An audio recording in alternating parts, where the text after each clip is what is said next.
जय हिंद, नमस्कार प्यारे साथियों। स्वागत है आप सभी का उत्कर्ष एकेडमी खिलचीपुर के ऑनलाइन प्लेटफॉर्म में। इस वीडियो में हम लोग दिल्ली पुलिस कांस्टेबल एग्जाम 2023 के लिए वेरी मोस्ट और इम्पोर्टेंट जीके एंड जीएस के टॉप 15 क्वेश्चन डिस्कस करेंगे।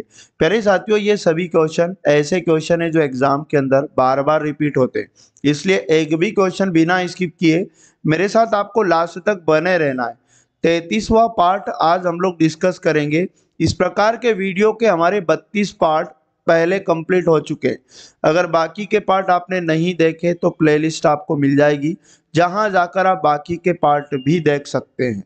अगर आप चैनल पर पहली बार विजिट कर रहे हैं तो चैनल को सब्सक्राइब करके बेल आइकन को ऑन कर लें, जिससे आपको सभी क्लास का नोटिफिकेशन तुरंत मिल पाएगा। इस क्लास का डेली पीडीएफ आप हमारे टेलीग्राम से भी डाउनलोड कर सकते हैं और टेलीग्राम का लिंक आपको इस वीडियो के डिस्क्रिप्शन में मिल जाएगा। आज का पहला और मोस्ट इंपॉर्टेंट क्वेश्चन है, चोरी चौरा कांड किस वर्ष में हुआ था?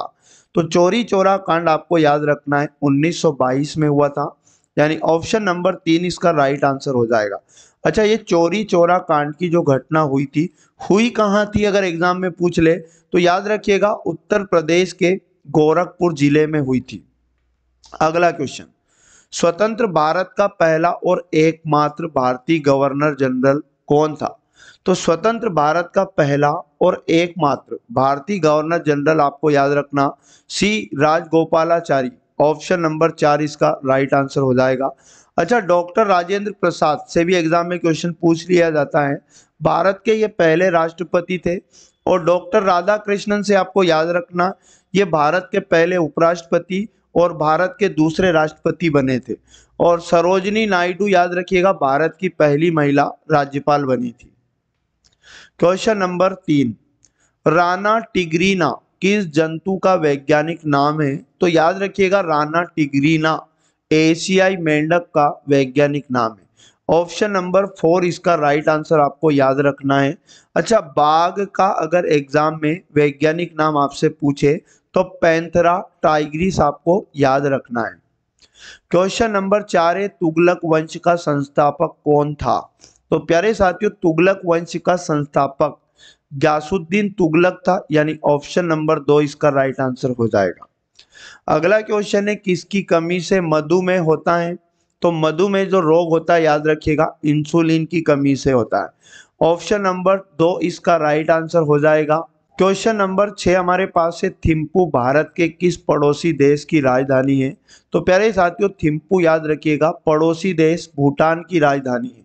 ऑप्शन नंबर 4 इसका राइट आंसर हो जाएगा। बांग्लादेश की राजधानी आपको याद रखना है ढाका है। और म्यांमार की राजधानी नेपिडो आपको याद रखना है। और नेपाल की राजधानी काठमांडू आपको याद रखना है। क्वेश्चन नंबर 7, प्राथमिक रंग कौन सा है? तो इनमें से जो प्राथमिक रंग है वो नीला है। ऑप्शन नंबर 2 करेक्ट आंसर हो जाएगा। अगला क्वेश्चन, कौन सी पहाड़ियां मेघालय पठार का हिस्सा नहीं है? तो प्यारे साथियों याद रखिए, नीलगिरी पहाड़ियां मेघालय पठार का हिस्सा नहीं है। ऑप्शन नंबर 1 इसका राइट आंसर हो जाएगा। नेक्स्ट क्वेश्चन है, स्वस्थ मनुष्य के श्रव्यता सीमा निम्न होती है। मतलब मनुष्य कितनी श्रव्यता सीमा को सुन सकता है, कितने डेसिमल की ध्वनि को, हर्ट्ज की ध्वनि को सुन सकता है? तो राइट आंसर याद रखिएगा, 20 हर्ट्ज से 20,000 हर्ट्ज की ध्वनि स्वस्थ मनुष्य के लिए श्रव्यता सीमा है। Option number 3 is the right answer हो जाएगा। नेक्स्ट क्वेश्चन है, भारत के राष्ट्रीय ध्वज का डिजाइन संविधान द्वारा कब अपनाया गया था? तो याद रखिएगा, भारतीय राष्ट्रीय ध्वज का डिजाइन संविधान सभा के द्वारा जुलाई 1947 में अपनाया गया था। ऑप्शन नंबर 4 इसका करेक्ट आंसर याद रखिएगा। अच्छा, अगर एग्जाम में पूछ ले भारत के राष्ट्रीय ध्वज का डिजाइन किया किसने था, तो पिंगली वेंकैया का नाम आपको याद रखना है। अगला क्वेश्चन है, बुक्सा टाइगर रिजर्व निम्नलिखित में से किस राज्य में स्थित है?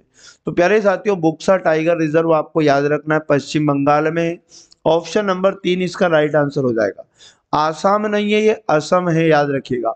और अगर एग्जाम में पूछ ले असम में कौन से फेमस राष्ट्रीय उद्यान है, तो मानस काजीरंगा राष्ट्रीय उद्यान है, दोनों फेमस आपको याद रखना है। और ओडिशा से आपको याद रखना है सिमलीपाल राष्ट्रीय उद्यान, और उसके बाद भीतरकनिका राष्ट्रीय उद्यान। और उसके बाद आप क्या याद रखोगे, झारखंड से बेतला राष्ट्रीय उद्यान, ये फेमस राष्ट्रीय उद्यान है। नेक्स्ट, निम्नलिखित राज्यों में से सोमनाथ मंदिर कहाँ स्थित है? तो वेरी मोस्ट और इम्पोर्टेंट क्वेश्चन है। सोमनाथ मंदिर आपको गुजरात याद रखना है। ऑप्शन नंबर 3 इस क्वेश्चन का राइट आंसर हो जाएगा। अच्छा, कर्नाटक के फेमस मंदिर कौन कौन से हैं? तो याद रखिएगा, विरूपाक्ष मंदिर और गोमतेश्वर मंदिर दोनों ही कर्नाटक में फेमस हैं। और मध्य प्रदेश के फेमस मंदिर आपको याद रखना है, खजुराहो के मंदिर और महाकालेश्वर मंदिर और ओमकारेश्वर मंदिर। अगला क्वेश्चन हमारे पास है, भारतीय संविधान के निम्नलिखित में से किन अनुच्छेदों के तहत सांस्कृतिक और शैक्षिक अधिकार प्रदान किए जाते हैं? तो प्यारे साथियों, उन अनुच्छेदों का नाम आपको याद रखना है। अनुच्छेद 29 से 30 में याद रखिएगा, सांस्कृतिक और शैक्षिक अधिकार प्रदान किए जाते हैं। ऑप्शन नंबर 3 इसका राइट आंसर हो जाएगा। नेक्स्ट क्वेश्चन है, राज्य सरकार की बर्खास्तगी और राज्य विधानसभा के निलंबन या विघटन की सिफारिश करने की शक्ति किसके पास है? तो ये शक्ति याद रखिएगा, राज्यपाल के पास होती है। ऑप्शन नंबर 3 इस क्वेश्चन का राइट आंसर है। अगला क्वेश्चन, निम्नलिखित में से किसने 1784 ईस्वी में एशियाटिक सोसाइटी ऑफ बंगाल की स्थापना की थी? तो एशियाटिक बंगाल की सोसाइटी की स्थापना जो हुई थी 1784, डेट भी इंपॉर्टेंट है, और किसने की थी? तो याद रखिएगा, sir William Jones. Option number 1 इस क्वेश्चन का राइट आंसर हो जाएगा। तो प्यारे साथियों, ये थे वेरी मोस्ट और इम्पोर्टेंट टॉप 15 क्वेश्चन। आप यकीन मानिएगा, इस सीरीज को अगर आप पर डे वॉच करते हैं तो आपको एग्जाम के अंदर जीके एंड जीएस में काफ़ी हेल्प मिलेगी। और उसके बाद दिल्ली पुलिस कांस्टेबल एग्जाम के लिए अगर आप मैथ रीजनिंग के प्रीवियस ईयर पेपर का सॉल्यूशन करना चाहते हैं तो प्लेलिस्ट आपको मिल जाएगी, जहां पर मैथ रीजनिंग के प्रीवियस ईयर पेपर को सॉल्व करवाया जा रहा है। और इसके लिए लाइव क्लास पर डे रात को 8 बजे होती है, तो आप उसके साथ भी जुड़ सकते हैं।